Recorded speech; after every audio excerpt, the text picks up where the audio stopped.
નમસ્કાર મિત્રો, આજના આપણા ધોરણ 11 ગણિતના પ્રકરણ 1 ગણ કેપિસ્ટની ઇન્સ્ટિટ્યૂટની અંદર આપ સર્વેનું સ્વાગત છે લેક્ચર નંબર 3 ની અંદર। મિત્રો, અગાઉના લેક્ચરમાં આપણે જોઈ ગયા ગણના પરિચયના વિશે કેટલીક ચર્ચાઓ। ગણ પરિચયની અંદર થોડીક ચર્ચા મારે બાકી રહી ગઈ હતી। એ ચર્ચાની અંદર મારે એક વાત કરવાની હતી કે सार्वत्रिक गण, सार्वत्रिक गण कोने कहेवाय? આપણે અગાઉ ચર્ચાઓ કરી ગણના અંદર સભ્ય હોય તો બિલોંગ્સ ટુ, ગણ એ ના બધા સભ્ય ગણ બી માં હોય તો ઉપગણ, ગણ એ ના બધા સભ્યો બી માં અને ગણ બી ના બધા સભ્યો એ માં તો સમાન ગણ, ગણ એ અને ગણ બી માં સભ્યની સંખ્યા સરખી હોય તો સામ્ય ગણ। આટલી ચર્ચા પછી એક મહત્વની ચર્ચા છે સાર્વત્રિક ગણ। સાર્વત્રિક ગણ માટે આપણે એક સંકેત રિઝર્વમાં મૂકી દઈશું યુ, કેપિટલ યુ। ઘણા બધી વખત અહીંયા ઉપર આમ લીટી કરવામાં આવે છે યુ। યુ એક ગણ છે। ગણને દર્શાવવા માટેના નોટેશન આપણે કીધા કેપિટલ મૂળાક્ષરો capital A, capital B, capital C अथवा अनुगवाला A1, A2, A3 वगैरह। सार्वत्रिक गण माटे U આપણે આ સંકેત રિઝર્વ મૂકીશું। જ્યારે પણ ગણ માટે U બતાવીએ ત્યારે એનો મતલબ થશે સાર્વત્રિક ગણ। કોને કહેવાય સાર્વત્રિક ગણ? દાખલા તરીકે મારે કોઈ એક શાળાના વિદ્યાર્થીઓનો અભ્યાસ કરવો છે તો એ શાળાની અંદર 10મા ધોરણના 6 વર્ગો છે, 9મા ધોરણના 6 વર્ગો છે, 11મા ધોરણના 6 વર્ગો છે અને 12મા ધોરણના પણ 6 વર્ગો છે। તો આવી રીતે એક શાળાની અંદર, એક શાળામાં જુદા જુદા વર્ગના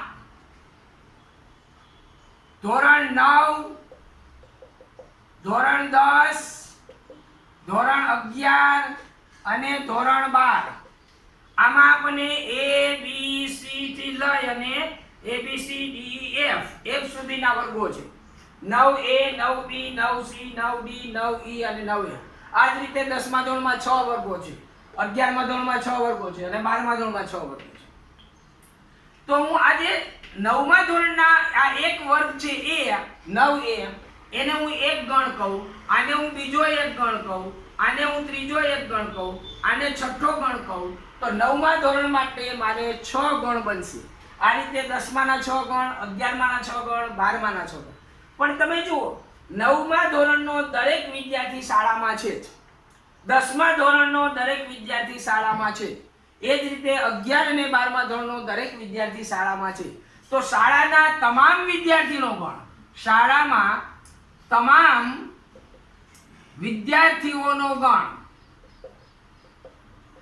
અને આ એક ગણ લઈ દરેક ધોરણના વિદ્યાર્થીઓના જુદા જુદા વર્ગો ઉપર કોઈ કાર્ય કરવામાં આવે તો એ કાર્યના સંબંધમાં શાળાના તમામ વિદ્યાર્થીઓનો ગણ એ સાર્વત્રિક ગણ થયો કહેવાય। પણ આપણે આ રીતે વ્યાખ્યા નહીં આપીએ, આપણે વ્યાખ્યા ગાણિતિક પદોમાં આપવી પડશે, ગાણિતિક રીતે વ્યાખ્યા આપવી પડશે। એટલે ગાણિતિક રીતે વ્યાખ્યા આપવા માટે આપણે પ્રયત્ન કરીએ। જો કોઈ ગાણિતિક સમસ્યા ના ઉકેલ માટે કોઈ એક ચોક્કસ ગણ લઈ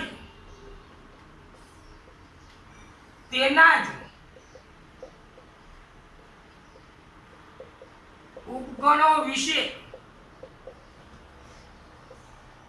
ચર્ચા કરવામાં આવે તો ચર્ચાના સંદર્ભમાં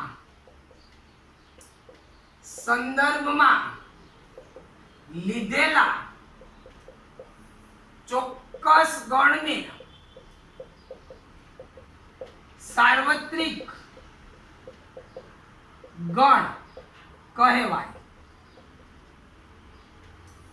સંકેતમાં યુ વડે દર્શાવાય.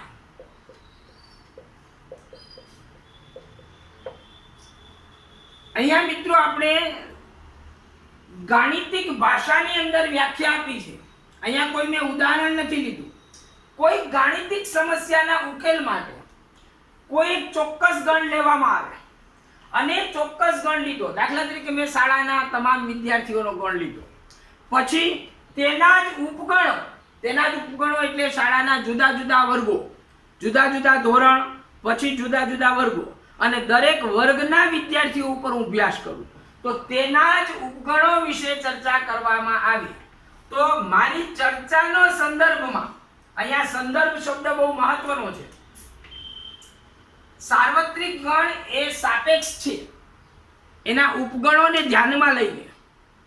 એટલે સાર્વત્રિકનો મતલબ એ નથી કે વિશ્વમાં બધી જ જગ્યાએ નહીં. આપણે જે નમૂનો લઈએ છીએ એ નમૂનાની અંદર જે એના સભ્યો છે એના જે સમૂહ બનાવીએ નાના નાના એની ઉપર જ્યારે ચર્ચા કરીએ છીએ એ ચર્ચાનો સંદર્ભ લેવામાં આવે છે. તો ચર્ચાના સંદર્ભમાં લીધેલા ચોક્કસ ગણને સાર્વત્રિક ગણ કહેવાય છે અને સંકેતમાં તેને યુ વડે દર્શાવવામાં આવે છે. તો આ વાત હતી સાર્વત્રિક ગણની. ખૂબ જ જરૂર પડશે સાર્વત્રિક ગણની જ્યારે આપણે ગણ ક્રિયાઓનો અભ્યાસ કરીશું એ વખતે.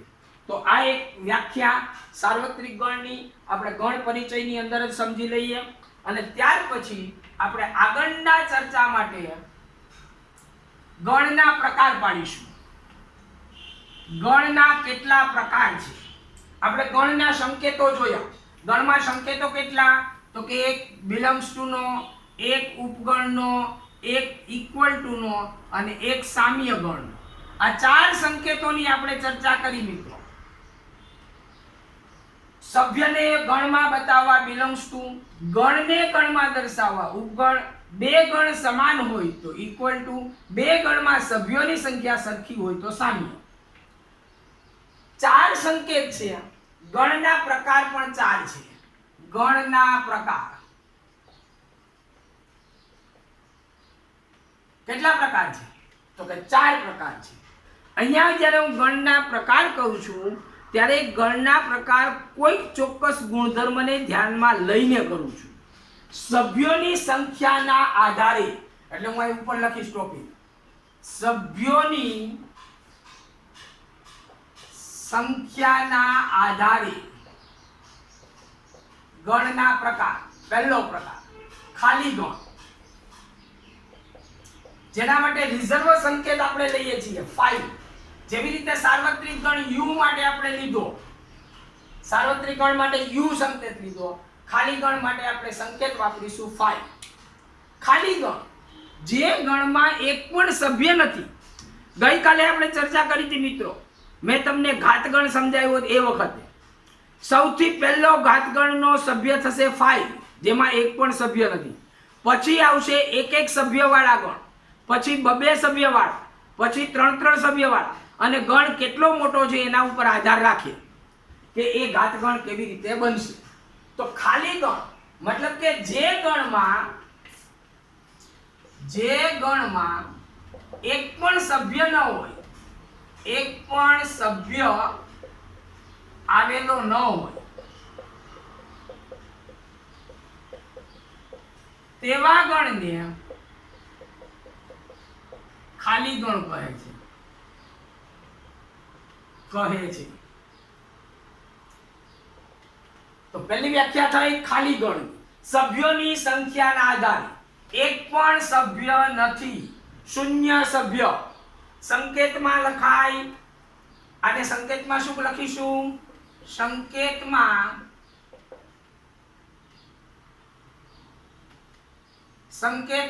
5 વડે દર્શાવાય.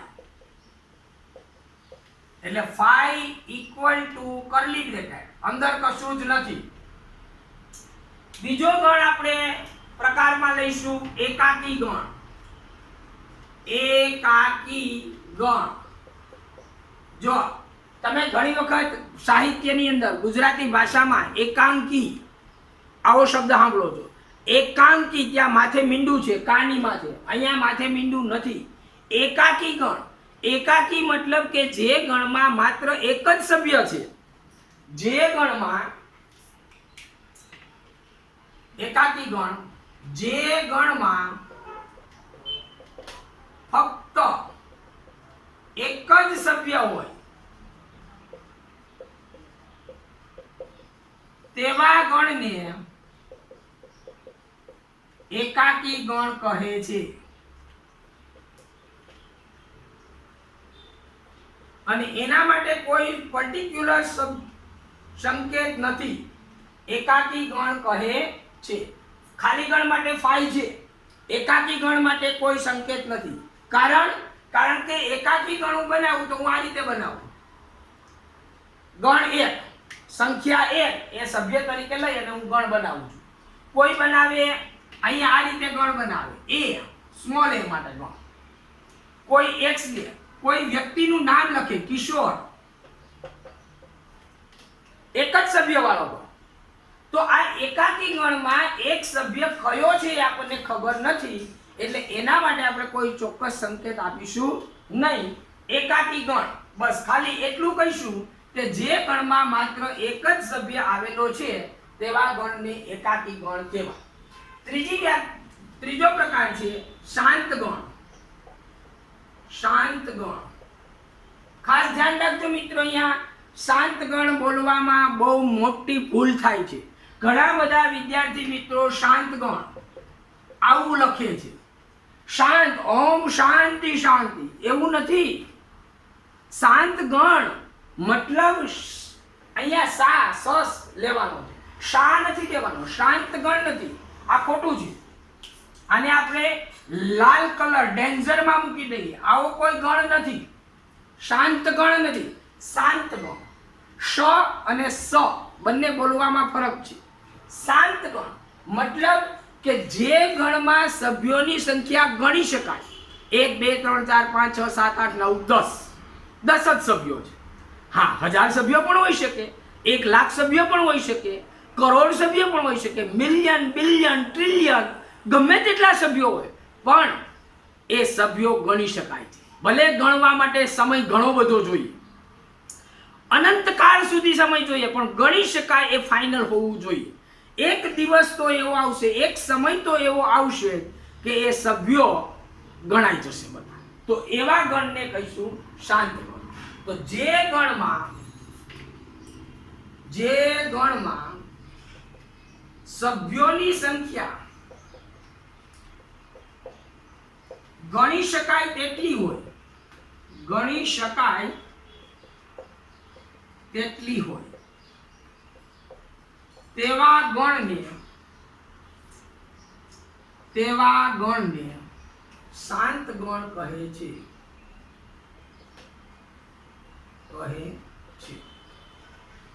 सभ्योनी संख्या गणी शकाय, 1 2 3 4 5 गणता जाओ અને એક સમય એવો આવી જાય કે આપણું ગણવાનું કામ પૂરું થઈ જાય। ભારત દેશના બધા જ નાગરિકોની વસ્તી ગણતરી કરીએ, આપણે ખબર છે કરોડોમાં છે, વસ્તી ગણતરી પણ આવે છે દર 10 વર્ષે એક વખત, અને લોકો ગણવા જાય છે, અને ગણતા ગણતા 4 મહિના 5 મહિનાની અંદર વસ્તી ગણતરી પૂરી થઈ જાય છે। વિશ્વની તમામ વસ્તી ગણી શકાય છે। તો ગણતા માટે ભલે વાર લાગે, માથાના વાળ ગણી શકાય છે, भले वार लागशे, शरीरना छिद्रो केटला छे गणी शकाय छे, भले समय केटलो जोईए ए महत्वनो नथी, गणी शकाय छे। एक दिवस ए गणतरीनो अंत आवशे, जो हाँ तो एने आपणे मूकीशुं शांत गण। अने छेल्लो अने चौथो प्रकार छे अनंत गण। अनंत गण मतलब के सभ्योनी संख्या कदापि गणी न शकाय। समयना अंत सुधी तमे गणीने जाओ, समय पूरो थई जाय ए दिवसे गणवानुं पूरुं थाय, कारण के समय पती गयो, आपणुं अस्तित्व मटी गयुं, पूरुं थई गयुं, गणी ज ना शकाय। तो जे गणमां सभ्योनी संख्या गणी न शकाय तेटली होय तेवा गणने अनंत गण कहे છે. સભ્યોની સંખ્યા ગણી ના શકાય. પ્રાકૃતિક સંખ્યાઓનો ગણ આપણે અગાઉ ચર્ચા કરી ગયા. પ્રાકૃતિક સંખ્યાઓ નેચરલ નંબર. નેચરલ એટલા માટે છે કે કુદરતી છે. એવું કહેવાય છે all the natural number are gift of God and remaining is the creation of mankind. તમામ પ્રાકૃતિક સંખ્યાઓ કુદરતે બનાવી છે, બાકીનું બધું માણસે કર્યું છે. તો નેચરલ નંબરમાં 1 2 3 4 5 6 7 8 9 10 100 101 102 103 ગણતા જાઓ. લાખ, કરોડ, બિલિયન, ટ્રિલિયન, જ્યાં સુધી પહોંચી શકો ત્યાં ગણ્યા કરો. પ્રાકૃતિક સંખ્યાનો ગણ અનંત ગણ છે. હોલ નંબર પ્રાકૃતિક સંખ્યામાં 0 આગળ ઉમેરો અને જે ગણ બને પૂર્ણ સંખ્યાઓનો ગણ અનંત ગણ છે. પૂર્ણાંક સંખ્યાઓનો ગણ અનંત ગણ છે. આગળ તમે શીખશો સમય સંખ્યાઓનો ગણ, અસમય સંખ્યાઓનો ગણ. સમય અને અસમયને ભેગી કરશો તો વાસ્તવિક સંખ્યાઓનો ગણ. આ બધા જ ગણો અનંત ગણો છે. હા, એમાંથી આપણે જરૂર પડે એટલા સભ્યો લઈએ તો શાંત ગણ બને. એક જ ગણ લઈએ તો એકાકી ગણ બને. એક પણ ગણ ના લઈએ તો ખાલી ગણ બને. તો આ રીતે ગણના 4 પ્રકાર થયા. તો આટલી ચર્ચા અને છેલ્લી ચર્ચા ગણનું નિરૂપણ. ગણને દર્શાવવું કેવી રીતે, ગણને કેવી રીતે લખવું. તો ગણને દર્શાવવા માટે ગણનું નિરૂપણ તરફ આપણે જઈએ.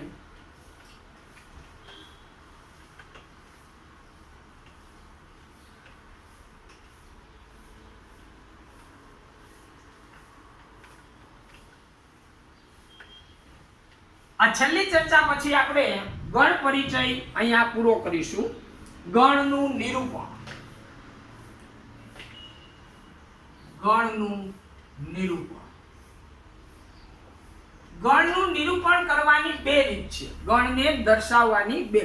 નિરૂપણ કરવું મતલબ દર્શાવવું, ડેમોન્સ્ટ્રેટ કરવું. 2 રીત છે. પહેલી રીત છે અહીંયા હું લખીશ. પહેલી રીત યાદીની રીત છે અને બીજી રીત છે ગુણધર્મની રીત.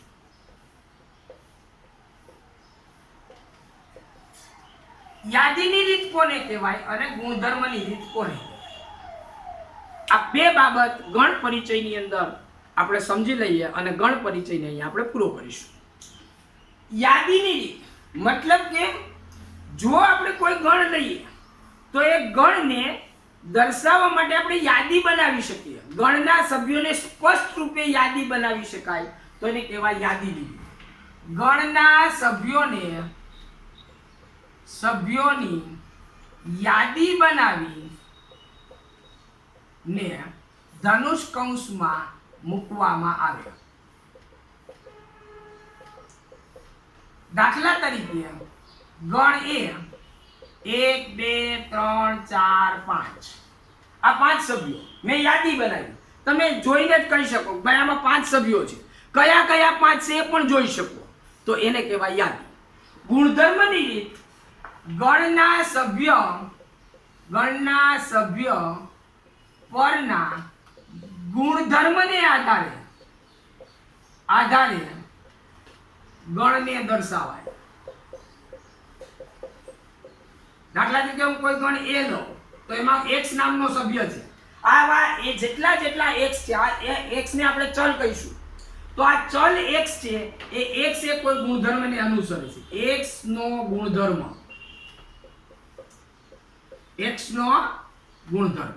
અહીંયા x ના ગુણધર્મને ધ્યાનમાં લઈ અને સભ્યની ઉપર ચર્ચા કરવાની. દાખલા તરીકે હું અહીં લખું x કે જ્યાં x એ 10 થી નાની પ્રાકૃતિક સંખ્યા છે તો x ઉપર ગુણધર્મ કયો થયો તો કે 2 પ્રાકૃતિક સંખ્યા અને 10 કરતા નાની. એટલે કે 1 2 3 4 5 6 7 8 9 તો એ બની ગઈ યાદી. તો આ રીતે ગણનું નિરૂપણ 2 રીતે કરવામાં આવે છે, યાદીની રીત અને ગુણધર્મની રીત. અપેક્ષા રાખું છું મિત્રો કે આપ સર્વને ગણ પરિચયનો પૂરેપૂરો ખ્યાલ આવી ગયો. નાનામાં નાની બાબતોને લઈને મેં ગણ પરિચયના 3 વિડીયો બનાવ્યા છે. નેક્સ્ટ વિડીયોની અંદર આપણે ગણ પરિચયના જુદા જુદા દાખલાઓ પ્રોબ્લેમ્સ લઈને આવીશું. જો આ વિડીયો તમને ગમ્યો હોય તો લાઈક કરો, શેર કરો, મિત્રોને મોકલો, સબસ્ક્રાઇબ કરો અને ડિંગ ડોંગ બેલ વગાડવાનું અચૂક ભૂલતા નહીં. ખૂબ ખૂબ આભાર મિત્રો.